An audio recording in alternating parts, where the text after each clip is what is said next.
नमस्कार मित्रांनो.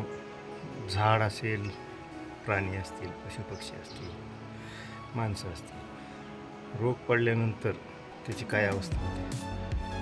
माणसाला रोग झाला किंवा काय, प्राण्याला रोग झाला, झाडाला रोग झाला, काय परिस्थिती होती याचा आपण पाहू. हे करंजीचं झाड आहे. तर ह्या झाडावरती आपल्याला पांढरा मावा पडलेला दिसतो. पांढरा मावा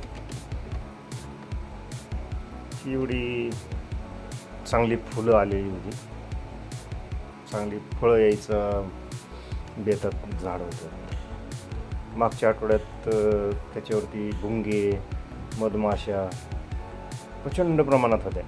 त्यावेळेस ती फुलं पण फुललेली चांगली दिसत होती.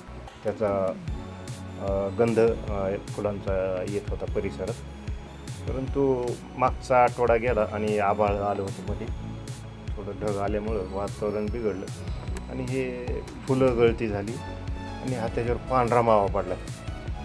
दिसतंय ही चांगली फुलं दिसायची अशी, असं पांढरा मावा पडून असं परिस्थिती बेकार झाली. पानावरती पडला आहे, फुलांवरती, फांद्यांवरती असा मावा पडला आणि त्या माव्यामुळं त्याची फुलं गळती झाली, पानं गळती झाली आणि त्याचं नुकसान झाले.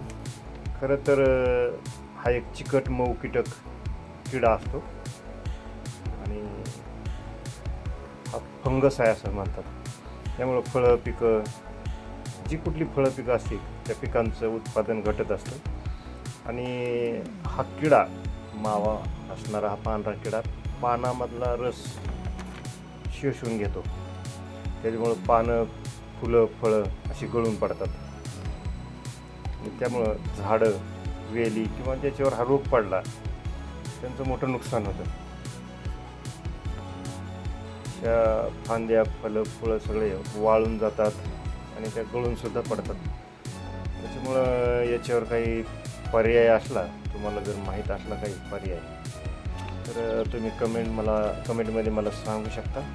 अशी फुलं गळती झाली भरपूर आणि असा पांढरा दिसतोय ह्या पानांवरती, फांदीवरती पांढरा मावा पडलेला. फुलांचं असं नुकसान झालं.